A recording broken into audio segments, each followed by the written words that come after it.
Hey, my name is Amber Klett. I'm with Bike Walk Twin Cities. Welcome to our second podcast. Last week we introduced you to the Bike Walk Twin Cities staff, and this week Alicia Adams is going to introduce you to the Bike Walk Ambassador Program and Rebecca Gomez. Off to Alicia. Hi, I'm Alicia with Bike Walk Twin Cities, and today our special guest is Rebecca Gomez, and she is from the Bike Walk Ambassadors Program. Hi, Becca. Hi, Alicia. How are you? I'm doing good. How are you today? I'm doing well. So we've got Becca here. We want to ask a couple of questions about the ambassadors.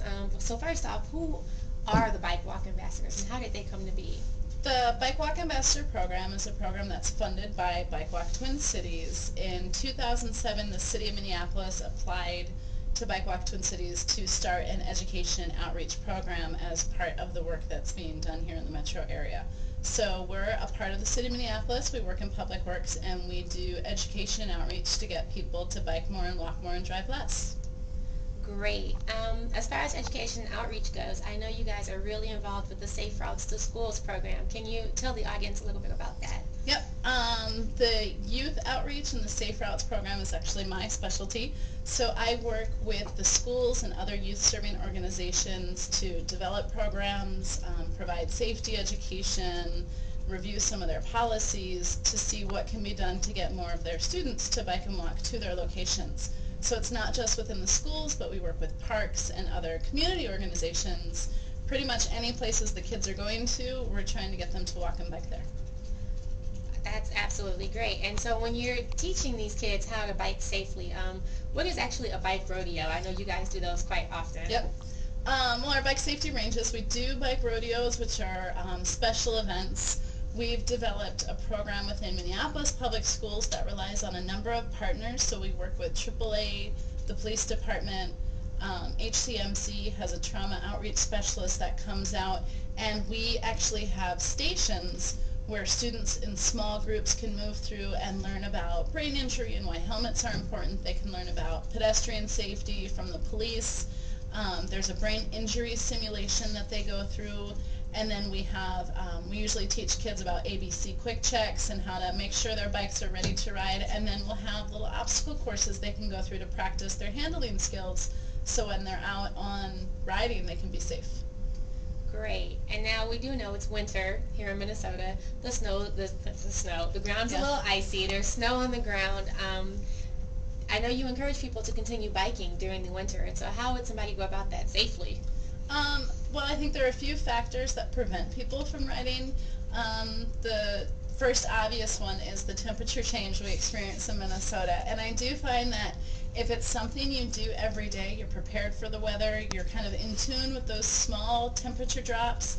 You don't want to put your bike away in October and then one day in February decide, hey, I'm going to ride today, and not be prepared for what you're going to experience. So I encourage people to get out and be physical outside every day, whether that's biking or walking, and then getting the proper gear. And that doesn't mean going to a bike shop or a sporting goods store and spending hundreds of dollars on specialty gear. The first winter that I rode, I did things like put plastic bags in my socks. Newspaper bags or bread bags work well because what that does is block the wind, and it also doesn't allow you to sweat out. It's not a breathable material, and that keeps you warm in the winter.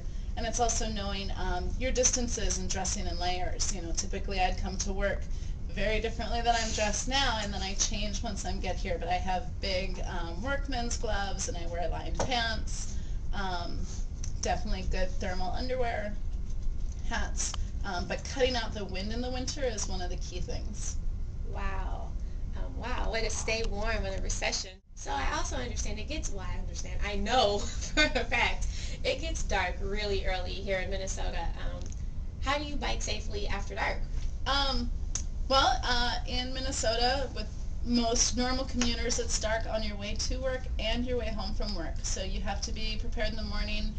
The law is that you have a front solid white headlight and a back rear reflector. We strongly encourage people to invest in light sets that have a blinking red light in the back. You can put them on your helmet, you can put them on your bag, and light up and wear reflective, bright clothing. And so if I was a principal at a school and I wanted to reach an ambassador, I wanted to have a bike rodeo, how do I go about reaching you?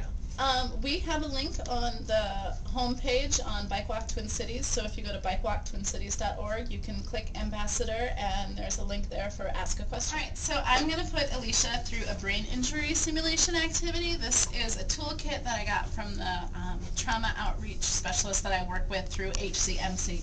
And sometimes when you experience a brain injury, it can impact the visual centers of your brain, and therapists will sometimes have people who have suffered brain injuries work through a mirror and work through reflections. So what we're going to do is I'm going to have Alicia look at the star and move the mirror so you can see the reflection of the star in the mirror.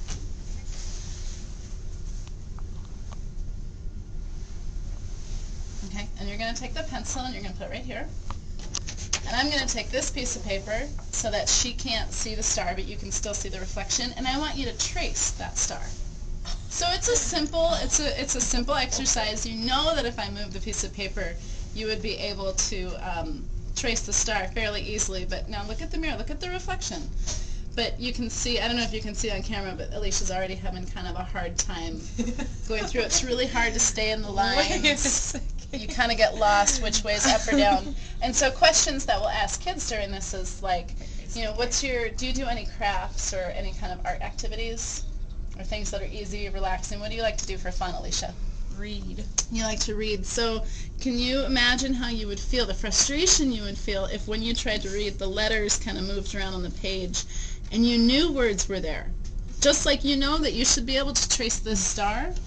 Things as simple as tying your shoe, all of a sudden you knew you had a really hard time, but you were fully aware that you should be able to know how to do this. And I'll help you out. I'm going to put you back in the line. Well, thank you. Here. Okay, wait, this is not working out for me very well. Yeah, and it doesn't. Kids sometimes get really frustrated. With adults, it's kind of fun. And I'm going to stop here just for time's sake, and we can look at the star that Alicia just drew. And this is a big star with big lines, and it should be pretty easy to trace. Yes, and I know I'm laughing at my inability, but this is actually a very serious topic. How big does the accident have to be? I mean, typically when I think of brain injury or brain trauma, you know, a lot of people don't think I fell off my bike and maybe I hit my head on the helmet or I hit my head on the handlebar as being able to cause some sort of significant amount of injury. I mean, the reality is that people can die falling down from a standing position. The science with brain injuries and with how our brains work is still something that we're learning a lot about. They don't know exactly where, how you have to hit. But, you know, I've had plenty of concussions. I've hit my head, as a kid playing, and I've been fine, but it can just take that one little hit to, completely throw your world around. And one of the things with brain injuries that's different is, if I fall down and break a leg, or if I lose mobility, or if even, worst case scenario, I become paralyzed, I'm going to have a disability that people are going to recognize.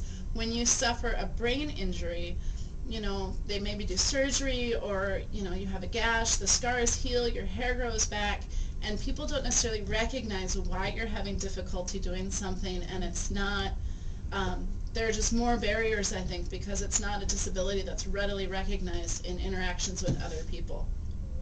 And it can impact your vision, it can impact your speech, and the reality is they can't fix your brain. I always tell kids, you can fall down, I could be driving a semi-truck and I could roll over and I could shatter your leg. And they can go in and they can build you a pretty nice new leg. We see athletes with prosthetics now. Absolutely. But they cannot fix your brain. Absolutely. Thank you. This was really big. So I would definitely say that winter, spring, summer, fall, wear your helmet. All right, well, thank you so much for joining us for the second Bike Walk Twin Cities podcast.